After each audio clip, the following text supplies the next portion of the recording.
Hello every one. So ഇന്ന് നമുക്ക് ഒരു സിനിമയ്ക്ക് പോയ കഥ പറഞ്ഞാലോ? വേറെ ഒന്നുമല്ല, രാവിലെ ഇങ്ങനെ ഇരുന്നപ്പോൾ എൻ്റെ റൂംമേറ്റ് വന്നിട്ട് എന്നോട് ചോദിക്കുക, shall we go for A movie? പിന്നെ കേൾക്കണോ? കേൾക്കാനിരിക്കുന്നു. ഞാൻ ആ സ്പോട്ടിൽ പറഞ്ഞു ഓക്കെ. ഒരു നിമിഷം പോലും ഞാൻ ബാക്കിലോട്ട് ചിന്തിച്ചില്ല, അപ്പം തന്നെ പോവാം. അങ്ങനെ അന്നേരം തന്നെ ബുക്ക് ചെയ്ത്. പിന്നെ നമുക്ക് പ്രധാന പ്രശ്നം എന്താണെന്ന് നിങ്ങൾക്ക് എല്ലാവർക്കും അറിയാമല്ലോ. നമുക്ക് ഏത് ഡ്രസ്സ് ഇടും, എങ്ങനെ മുടി കെട്ടുക, എങ്ങനെയൊക്കെ അവസാനം കെട്ടി സമയത്ത് എത്തണമല്ലോ.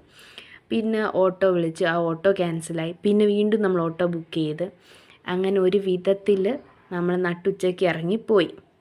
അങ്ങനെ ഫൈനലി മോളിൽ ചെന്ന് ജസ്റ്റ് ഞങ്ങളൊരു 3 minutes ഏർലി ആയതുകൊണ്ട് രക്ഷപ്പെട്ട് കറക്റ്റ് സമയത്തിനാണ് നമ്മൾ പിൻ പോയിൻറ്റിലാണ് എത്തിയത്. അങ്ങനെ ഞാൻ ആദ്യമായിട്ടാണ് ഈ മോളിലെ തിയേറ്ററിൽ പോകുന്നത്. അത് മാത്രമല്ല ഫസ്റ്റ് ടൈമാണ് ബോളിവുഡ് മൂവി തിയേറ്ററിൽ പോയി കാണുന്നത്.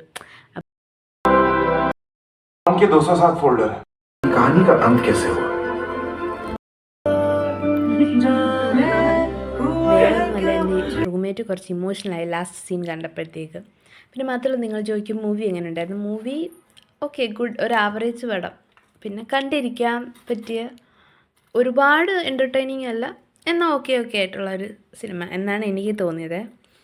അവിടുന്ന് നേരെ പിന്നെ അടുത്ത തുണിക്കടയിൽ ചെന്ന് അവിടെ ചെന്നപ്പോഴത്തേക്ക് നല്ല കിഡ്സിൻ്റെ ഏരിയ കണ്ടപ്പോൾ അവിടെ അടിപൊളി ഡ്രസ്സുകൾ, നല്ല ഭംഗിയുണ്ട്. അപ്പോൾ ഞാൻ വിചാരിച്ചു നമ്മളൊന്ന് ജനറേഷൻ അപ്പോൾ ഇത്രയും മോഡേൺ ഡ്രസ്സുകൾ കിട്ടുമല്ലോ. സോ ഇത്രയേ ഉള്ളൂ. ടാറ്റാ, ബൈ.